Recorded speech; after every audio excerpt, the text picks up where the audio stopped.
Welcome back to the deep dive. Today, we're going to try and completely rewire the way your brain processes the future. Wow, okay. That's a pretty massive promise for a Tuesday. It is. I know it is. But um, we're looking at a concept that I think every single one of us deals with literally every hour of the day, usually without even realizing it. We were talking about uncertainty. Right. Uncertainty is basically the water we swim in. Exactly. And usually when people think about uncertainty, especially in like a business or organizational context, they immediately go to one word, fear, Oh, or maybe compliance. oh yeah, the classic Department of No. Right, the Department of No. People think of risk as this big, scary thing that you have to hide from. The people who tell you why you can't launch the new feature or why you shouldn't hold that event. Yeah, it's all about avoiding lawsuits and wearing hard hats. But today, we're flipping that script. We're looking at a document that claims risk isn't just about avoiding bad things. It's actually the engine of value creation. We're digging into ISO 31000.2019, Risk Management Guidelines. And I can hear everyone groaning right now. Like, ISO 31000, an international standard. That sounds about as exciting as reading the phone book. Dry as toast, usually. Eh, But you've been telling me all week that this document is actually, well, that it's philosophical. It really is. I mean, it's deceptively short, but if you strip away the diagram labels and the clunky clause numbers, it's a philosophical guide to making better decisions in an unpredictable world. Okay, so it moves us away from risk management as just a box-checking exercise. Right, away from just, did we fill out the safety forms, and Mhm. toward viewing it as a comprehensive tool to actually achieve what you want to achieve. So our mission for this deep dive is to decode this standard for you. We're going to look at how it redefines risk entirely. Spoiler alert, it is not what you think it is. It's definitely not. Then we'll look at the principles, which are the foundation, the framework, which is how leadership drives it, and finally, the process, the actual step-by-step action plan. Basically, it's a huge shift from preventing failure to enabling success. I love that. So let's just jump right into the definitions, part one. Mhm. Because in normal conversation, risk just means danger. Like if I say there's a risk of rain, it means I might get wet. Right, it's a threat. But ISO 31000 has a very specific definition. They do. And this definition is where the whole paradigm shift happens. They define risk as the effect of uncertainty on objectives. The effect of uncertainty on objectives. Okay, let's unpack that because that sounds simple, but I feel like there's a lot hiding in there. There's a ton hiding in there. First, you have to focus on the word effect. The standard explicitly notes that an effect is a deviation from the expected. And here's the kicker, the part that almost everyone misses. Okay. That deviation can be positive, negative, or both. Wait, so a risk can be a positive thing. Absolutely. In the eyes of this standard, risk is literally just the gap between what you expect to happen and what actually happens. That is wild.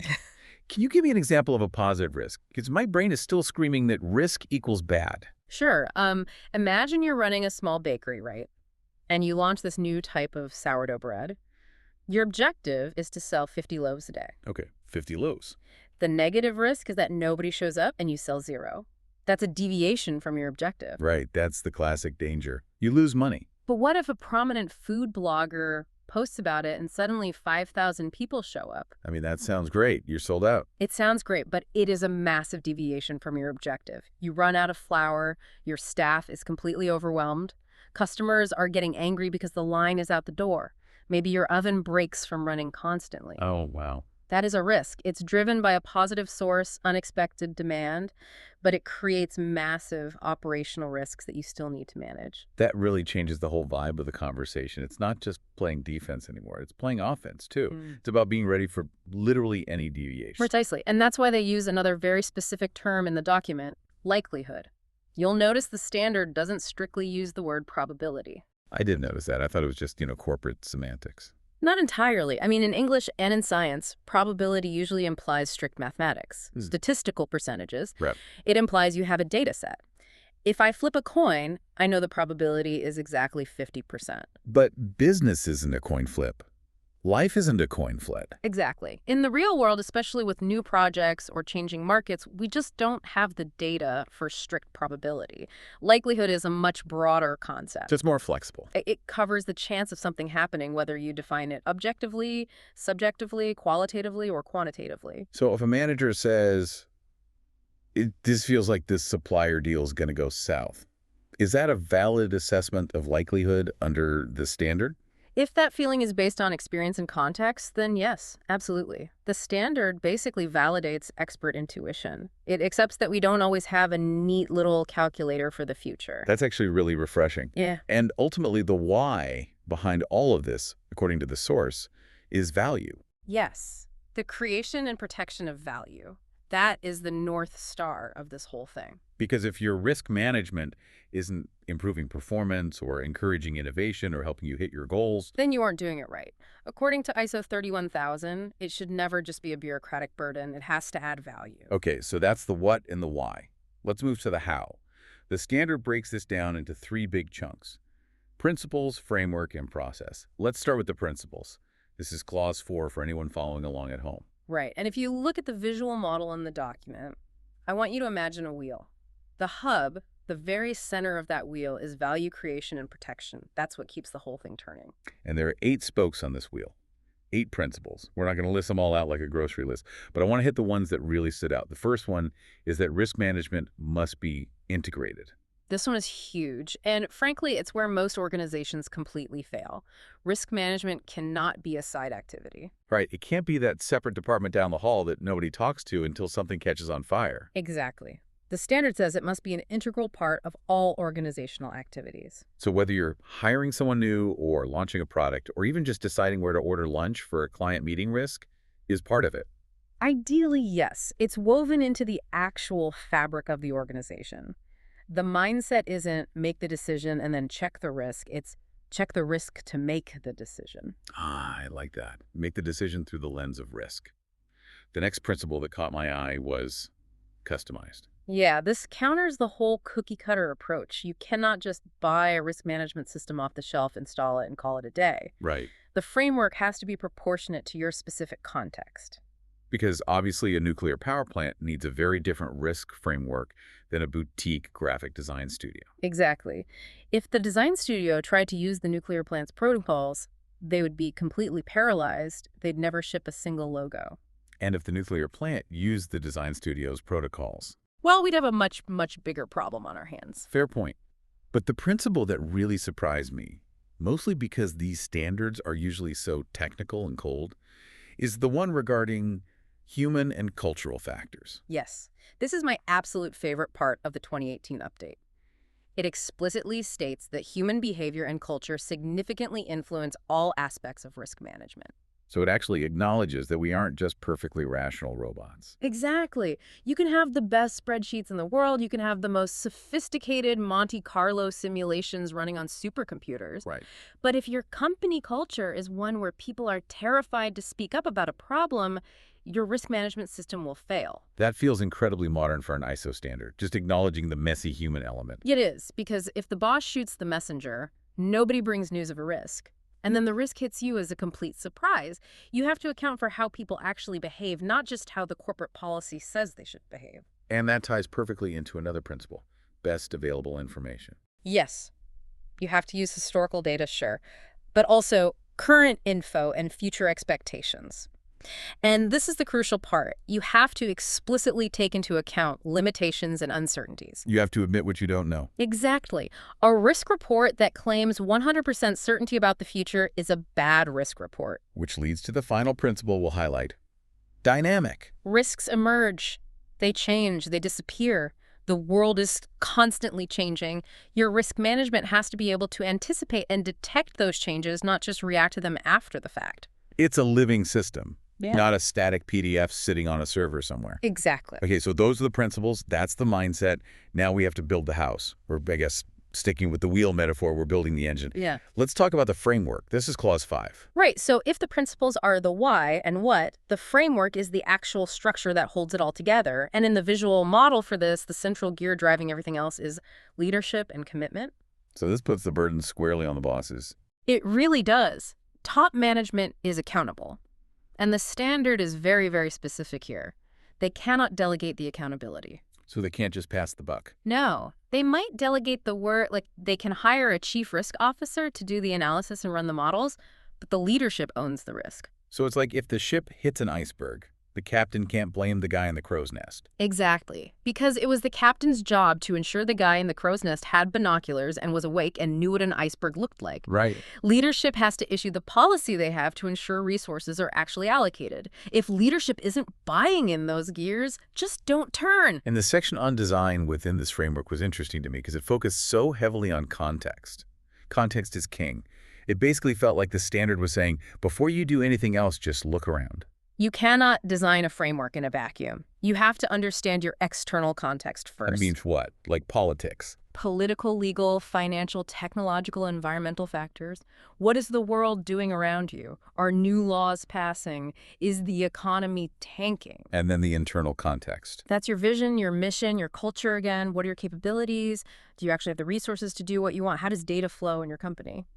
So if you don't understand exactly where you are, you can't possibly manage the risks of where you're trying to go. Spot on. And like any good management loop, the framework ends with evaluation and improvement. Right. You have to check your work. Is the framework itself actually working? You measure its performance against its purpose, and you adapt it over time. So if the risk management process feels like it's just slowing everyone down without adding any actual value, Then the framework is broken and needs to be fixed. It shouldn't be a roadblock. okay, so we have the principles, which is the mindset. We have the framework, which is the leadership structure.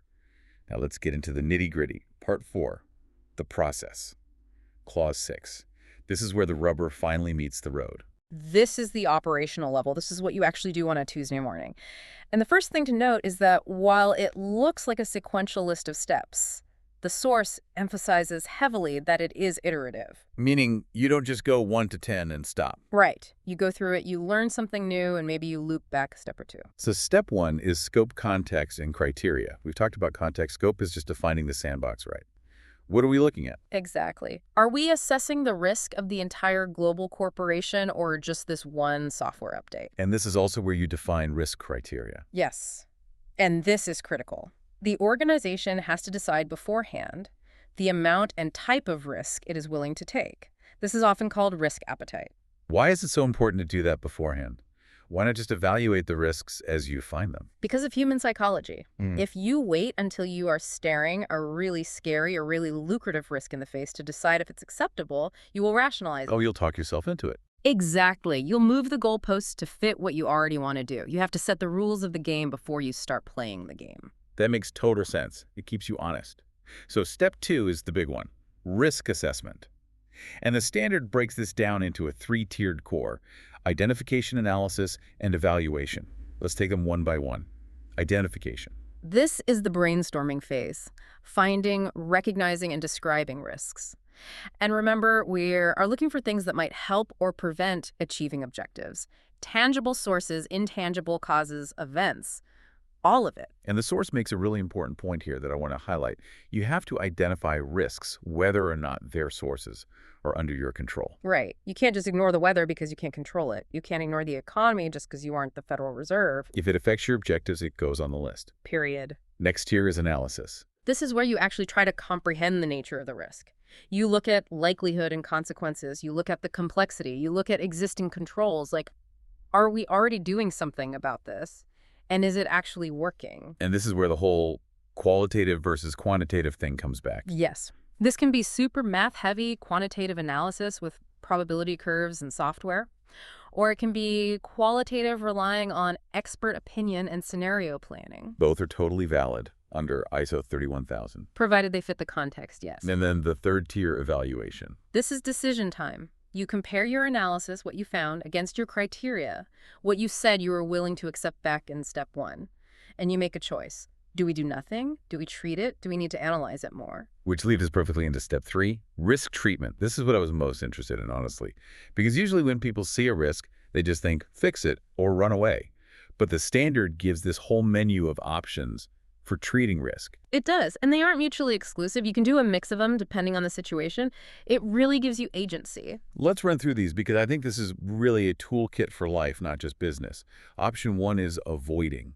This is basically the nuclear option. You decide not to start or continue the activity. This project is just too risky. We aren't doing it. You avoid the risk by completely avoiding the activity that causes it. Makes sense. Option 2, though, is the one that kind of blew my mind. Taking or increasing the risk. Yes.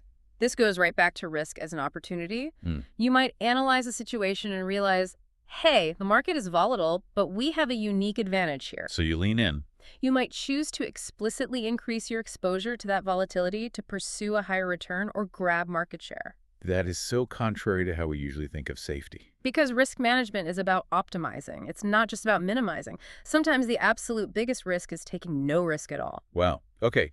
Option 3, removing the risk source. This is straightforward. If a specific chemical on your assembly line is causing a safety risk, you switch to a different chemical. You just remove the source entirely. Option 4, Changing the likelihood. this is prevention, making the bad thing less likely to happen, or the good thing more likely. This is doing preventative maintenance on a machine so it doesn't break down, or training your staff so they don't click on phishing emails. Right. And option 5 is changing the consequences. This is mitigation.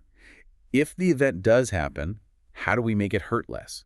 This is having a sprinkler system in the building. Okay. It doesn't stop the fire from starting, but it reduces the damage. Or like having a backup server, so if the main one crashes, you stay online.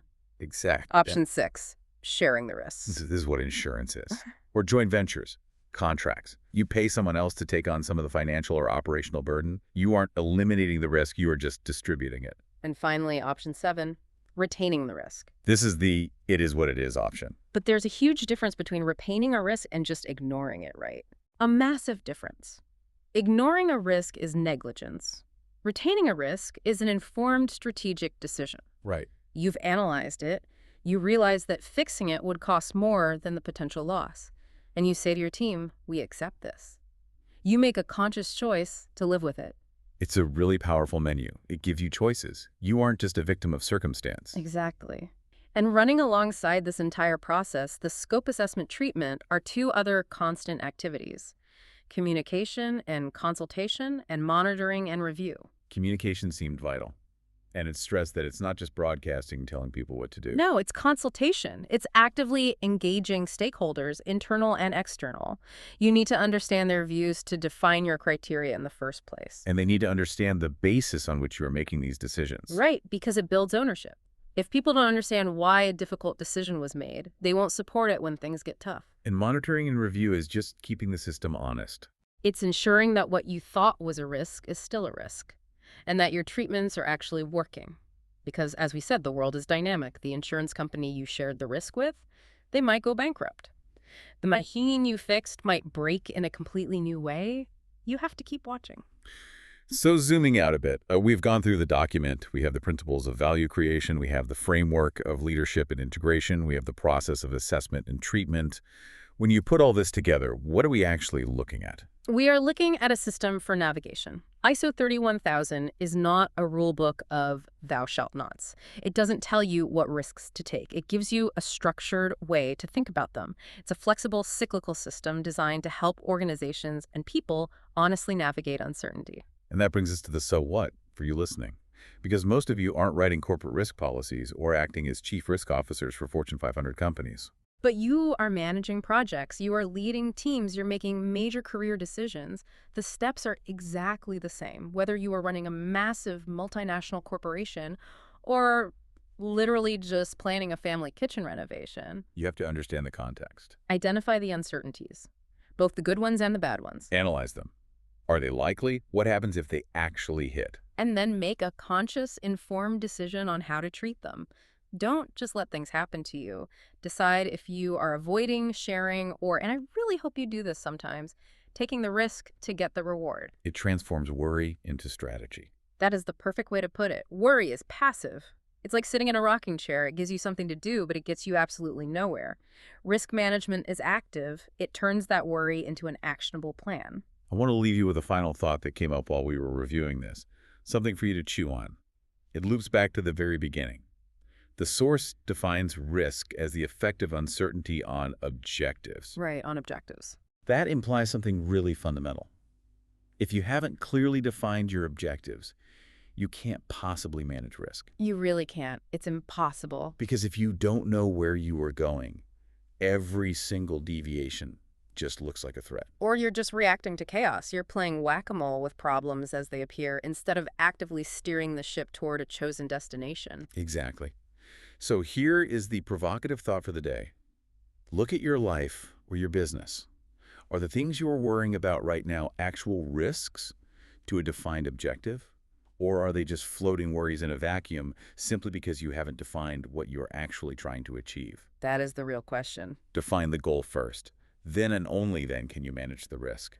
Thanks for going on this deep dive with us. Always a pleasure. See you next time.